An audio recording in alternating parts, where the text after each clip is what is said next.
Nah, kebaikan kita ini kita tidak bisa menilai.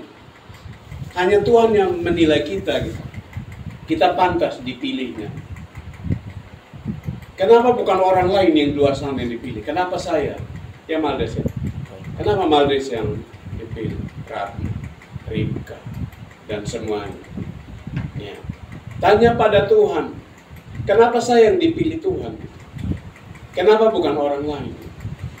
Ya. Kenapa saya bawa ini? Supaya kita sadar gitu, keberadaan kita di sini. Bahwa kita di sini karena dipilih Tuhan. Kalau kita dipilih Tuhan, ya kita harus berusaha untuk melakukan apa yang Tuhan mau, bukan yang kita mau. Mari kita lihat yang pertama. Dipilih untuk tujuan yang ilahi. Ya. Jadi kita dipilih, Tuhan ada di sini bukan untuk tujuan-tujuan yang tidak memuliakan Tuhan, tapi untuk tujuan yang ilahi.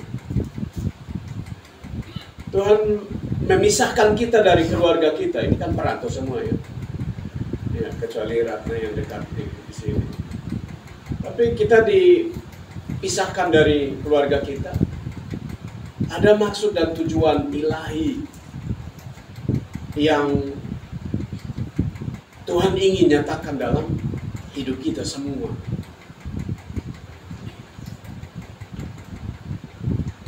Karena itu kita harus serius gitu, sungguh-sungguh dengan Tuhan, supaya tujuan ilahi ini tergenapi atau terjadi.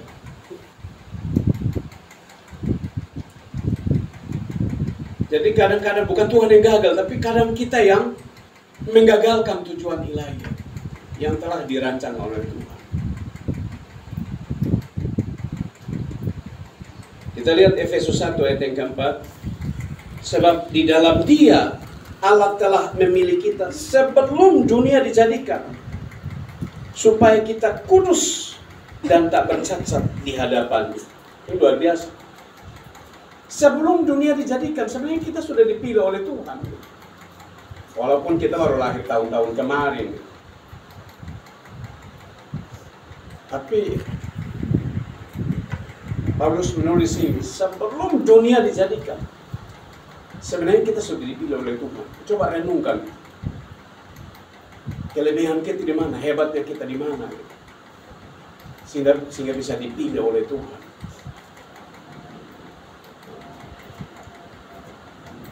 Sebenarnya kita tidak lebih baik dari orang lain di luar sana. Tidak ada yang bisa kita andalkan dalam diri kita. Karena apa? Kita hanyalah debu di hadapan Tuhan. Ayo, bilang kiri kanan, kamu hanyalah debu. Iya, hanyalah debu. Ya, debu kok sombong gitu loh. Ya. Debu itu bisa apa gitu? Debu itu nggak bisa apa.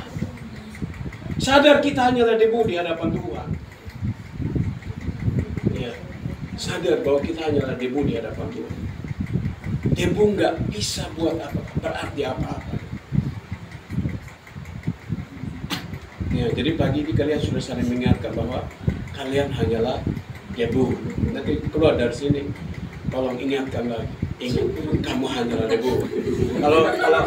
Kalau ada yang ngomong gitu, ya kamu juga. Supaya apa?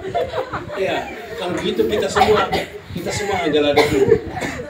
Betul, ini saya ingatkan kita supaya jangan kita merasa paling hebat di sini.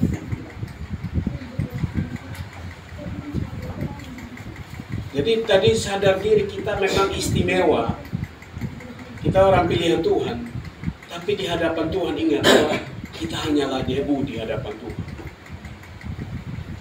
Kalau kita bisa sadar ini, ya, gak ada yang bisa kita banggakan dalam diri kita.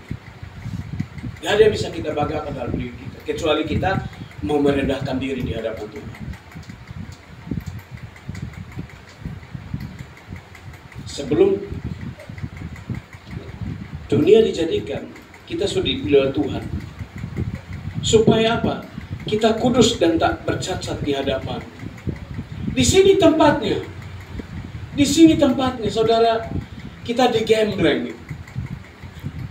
Kita diproses, dibentuk untuk dijadikan kudus. Meninggalkan masa lalu kita yang terlalu asik dan terlalu indah. Ya. Memang masa lalu itu terlalu asik dan terlalu indah. Kalau dikenang itu, ya ingin rasanya kembali ke sana. Tapi tempatnya sudah berbeda. Kita tidak di sana lagi. Di sini. Jadi lupakan yang lain. Ya. Lupakan. Serahkan diri di sini. Ikuti cara main di sini. Ya. Ya. Ikut cara main di sini. Terlalu sakit nanti. Biar beda dari luar, terlalu enak, terlalu asik, terlalu indah untuk diceritakan. Ya, di sini terlalu sakit. Ya, tapi tidak mudah untuk dilupakan. Amin.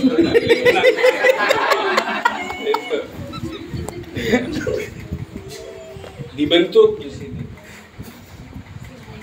Ada aturan-aturan yang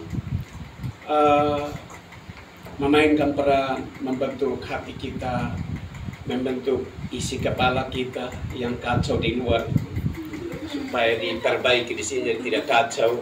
Ya, ya kan isi kepala kita di luar tuh mirip-mirip macam-macam warnanya gitu. Di sini kita jadikan satu warna. Ya. Untuk menjadi putih itu agak susah. Makanya ada aturan-aturan di STT. Membuang yang kuning, yang hijau, yang apa, supaya sama warnanya di sini. Itu ada aturan-aturan.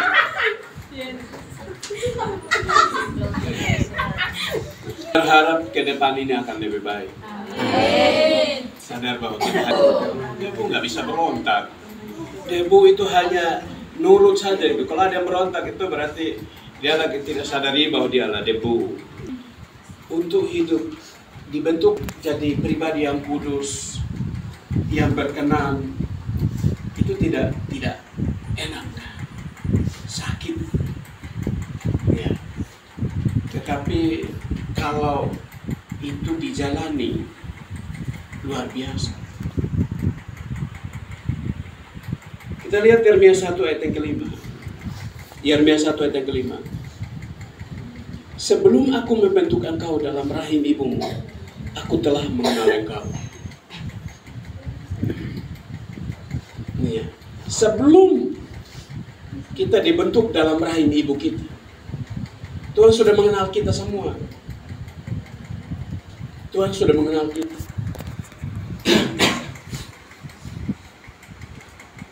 Ya. Jadi mari jangan sampai kita tidak memuliakan Tuhan dengan hidup kita. Kenapa? Karena Tuhan tidak asal memilih orang. Tuhan memilih setiap kita dengan maksud dan tujuan ilahi. Dan pemilihan Tuhan terjadi bahkan sebelum kita lahir. Bahkan Yeremia menuliskan sebelum kita ada dalam rahim ibu kita. Artinya jauh-jauh sebelumnya Tuhan mengenal kita dan Tuhan memilih kita. Tuhan mempros kita. Tuhan tahu bahwa kita orang yang tepat yang bisa bergandengan tangan dengan Tuhan untuk mengerjakan proyek Allah di dunia ini secara khusus melalui STT Sabda. Tuhan memilih kita dan Tuhan tahu kita orang-orang yang tepat di sini. Mahasiswa membutuhkan lembaga ini, membutuhkan semua staf dan dosen sini.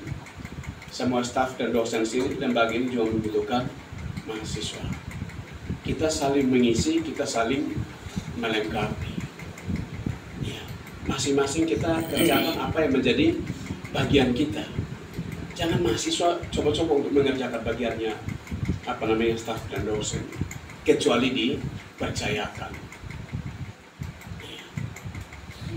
Jadi mari kerjakan tanggung jawab kita dengan penuh hormat dan takut kepada Tuhan, ya, yang telah memilih kita. Jangan sampai kita tidak tahu diri di hadapan Tuhan. Sudah dipilih, tapi tidak tahu diri di hadapan Tuhan.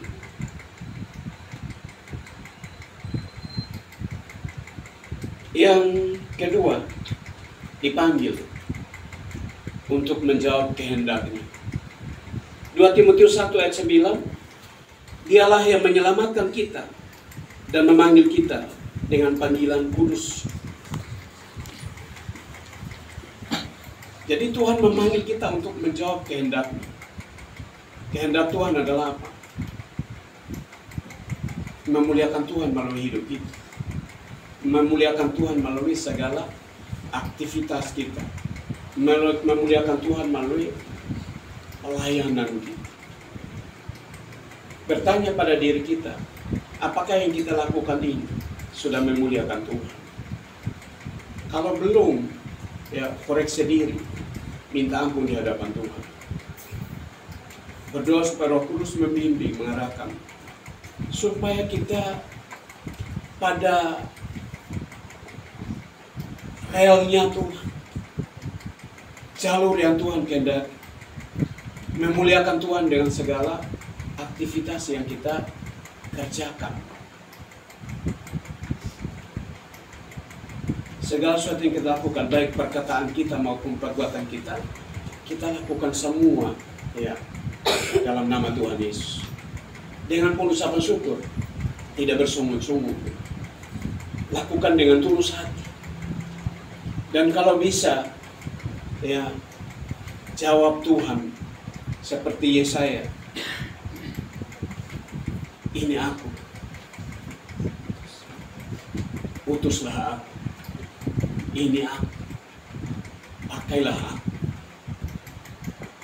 Kita di sini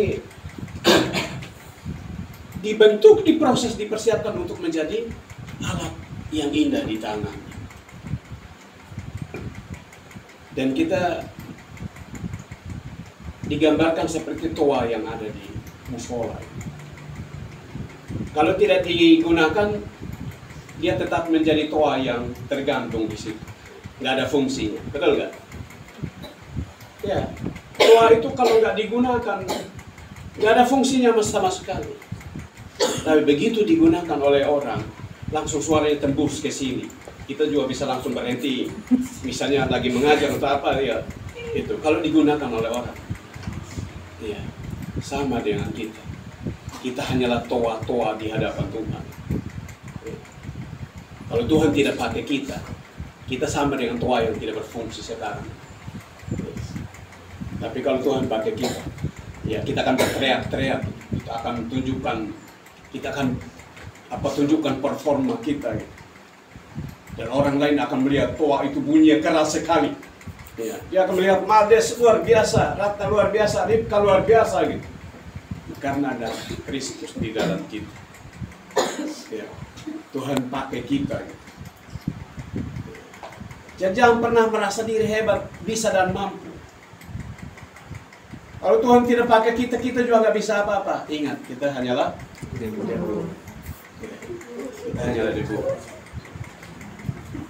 Tapi kalau Tuhan pakai kita, debu ini juga luar biasa.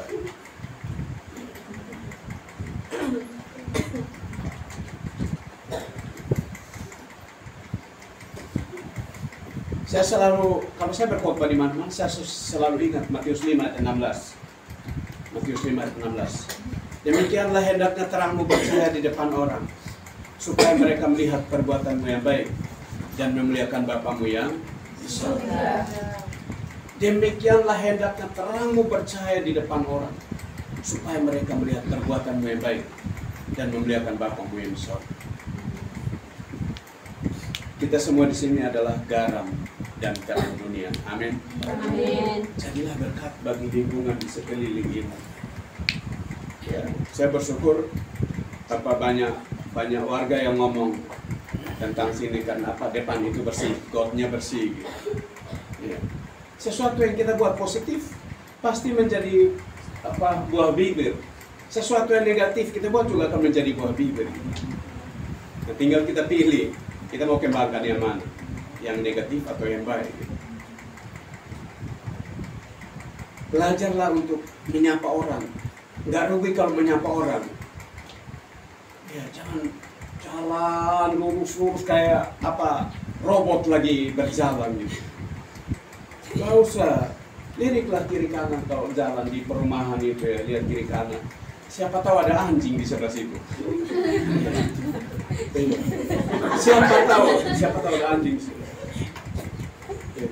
Lihat gitu. Kadang ada orang di situ pagar terbuka, permisi Bapak. Ya, atau belajarlah bahasa Jawa itu satu potong kata saja.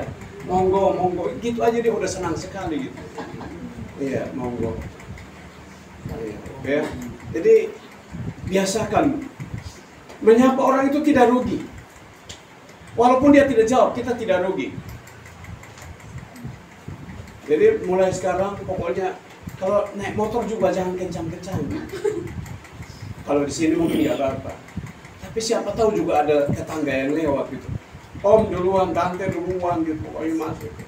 Jangan kayak pembalap aja sudah tidak lihat lirik kiri kanan gitu, takutnya atai disalip.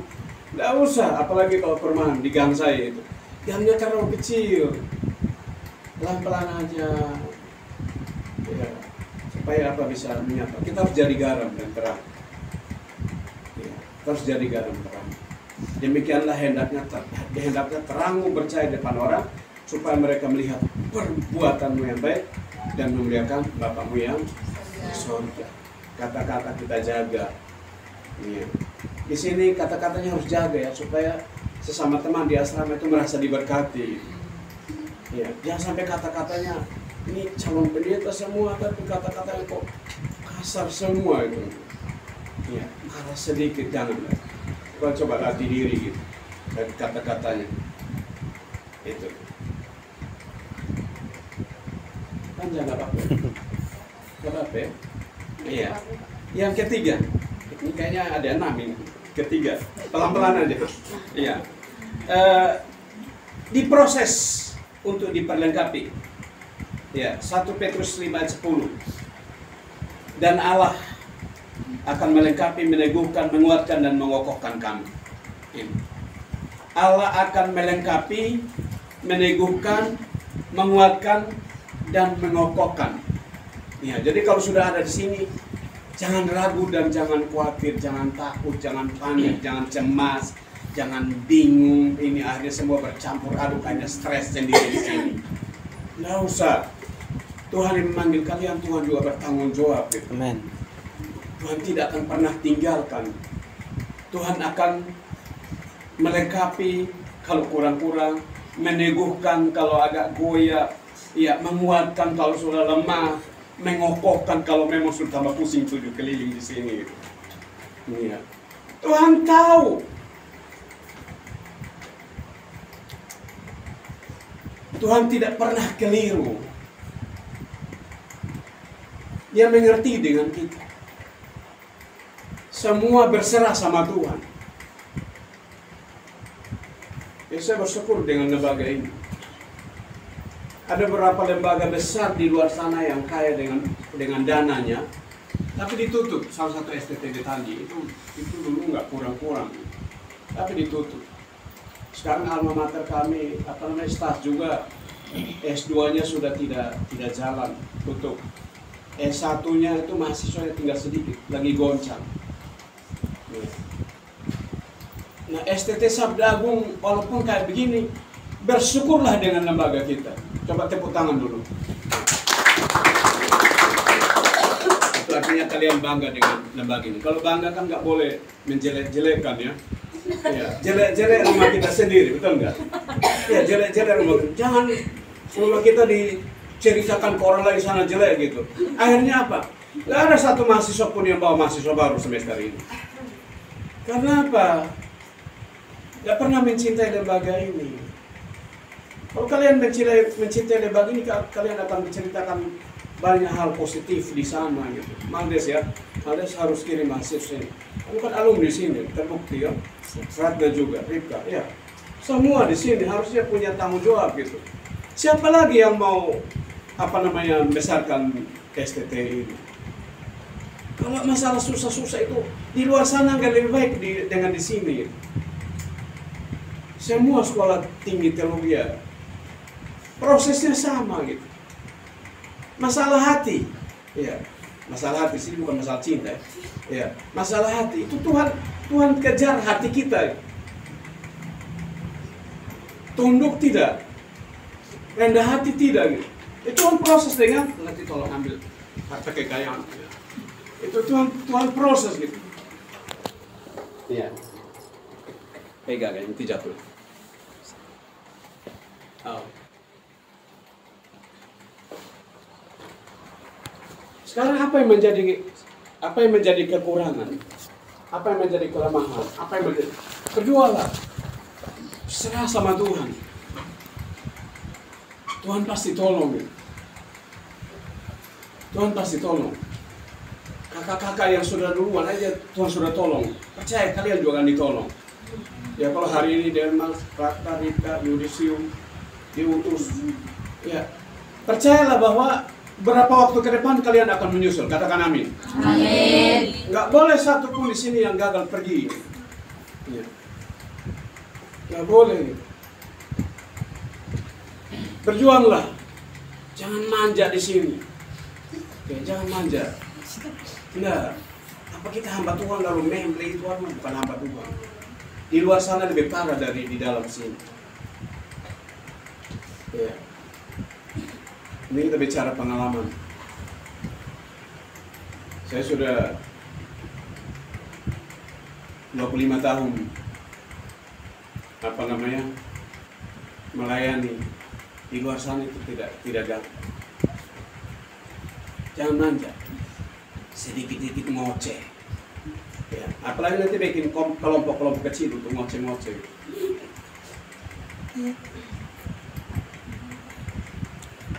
Kalau mau ngoceh-ngoceh sama Tuhan ampuni saya sudah tidak kuat lagi. Tuhan lebih tahu perasaan, Tuhan lebih tahu hati. Ya jadi Tuhan tidak keliru. Tuhan akan menolong semuanya. Tuhan akan menolong semuanya. Dengan cara Tuhan akan pakai untuk menolong. Efraim, ya. Iya. Saya berkenalan satu-satu. Ya. Efraim waktu lalu sakit, tapi tadi saya tanya katanya sudah sehat. Ya, puji Tuhan. Ya kayak begitu. Saya ingat Pak Mawon ya. Pak Mawon dulu itu TBC sampai mau pulang tapi dia tetap bertahan berjuang dan ya, Tuhan mendengar doanya, Tuhan lihat imannya sembuh dan akhirnya bisa selesai. Ya. Di sini apa yang menjadi pergumulan kita, perjuangan kita secara pribadi atau lembaga kita, mari kita berjuang bersama-sama. Ya, mari kita bawa di hadapan Tuhan. Tuhan lebih tahu yang terbaik buat kita. Mazmur 66 ayat 10 sampai 12 teman-teman baca. Sebab Engkau telah menguji kami, ya Allah, tetapi Engkau membawa kami keluar ke tempat kelimpahan. Ya, jadi Tuhan proses, ada ujian-ujian tadi. Maldes kalimat pembukaannya apa tadi? Mau siap pikul salib atau enggak? Ya, gitu, betul, ya. Betul. Siap pikul salib atau enggak? Ya. Kita kalau bicara salib itu penderitaan yang luar biasa itu. Ya, di sini nggak ada yang menyiksa kalian kan, nggak ada yang menderita di sini. Ya, di sini nggak ada lembaga yang menyiksa. Ya. Proses saja. Gitu. Yang merelakan hatinya dia akan menikmati proses di sini. Tapi yang masih ada kamar-kamar tertentu itu akan sakit gitu. Ya. Kalau dia masih menyisakan kamar untuk dia kuasai sendiri, akunya masih ini. Dia akan merasa sakit karena kamarnya terganggu gitu. Ya, tapi kalau dia menyerahkan semua kepada Tuhan, silakan Tuhan proses saya. Dia akan menikmati ya indahnya pembentukan di sini. Saya berapa hari dengar ada beberapa senior kalian, senior semua ya, yang di luar ya. yang tinggal di luar. Ya. Di sini semua di dalam ya. Nah, senior-senior yang di luar itu rata-rata tidak beres. Ya, saya ketemu di jalan itu sudah kayak preman-preman. Gak mau nyapa juga, gak ada dosa saya gak ada salah saya. Ya. Kita yang harus menyapa, kita yang menyapa juga senyumnya tipis-tipis asik gitu. Ya, tipis-tipis asik gitu. Apalagi kalau dia lihat duluan, oh dia langsung sudah menoleh ke kiri atau ke kanan, kita lewat baru dia lanjutkan perjalanan. Iya, jadi yang di luar tidak mau digembel, mau bebas, bablas. Kalau tidak ada yang tidak mau diatur, tidak mau dikendalikan, tidak mau dituntun, bablas. Ya, apalagi ingin bebas gitu, suka-sukanya dia sendiri, ya suka-sukanya itu. Ya, bahkan lembaga berusaha untuk menolong berulang-ulang kali. Ya, ini sekarang kebalikan. Dulu kita yang kejar-kejar dosen, staf, kita yang datangi lembaga. Sekarang ini lembaga yang berusaha untuk mencari, untuk menolong lain sebagainya. Itu pun tidak digubris. Saya harap semua kita di sini mari melihat panggilan kita, hargai panggilan kita. Ya, bahwa kita bukan orang yang sembarangan, kita orang istimewa dan Tuhan mau proses kita, Tuhan mau pakai kita menjadi alat yang indah di tangan. Kuncinya adalah ayo serahkan hidup kita. Ya, suka-sukamu Tuhan, suka-sukamu Tuhan, suka-sukamu Tuhan. Nah, kalau suka-sukanya Tuhan, ya kita nggak bangun rompak ini. Tunduk, izinkan Tuhan bekerja. Mari kita berdoa. Bapa di sorga, terima kasih kami ditolong oleh Tuhan belajar satu bagian firman. Bagaimana kami dipilih, panggil, diproses, dan diutus tengah-tengah masyarakat untuk melayani Tuhan dan melayani sesama.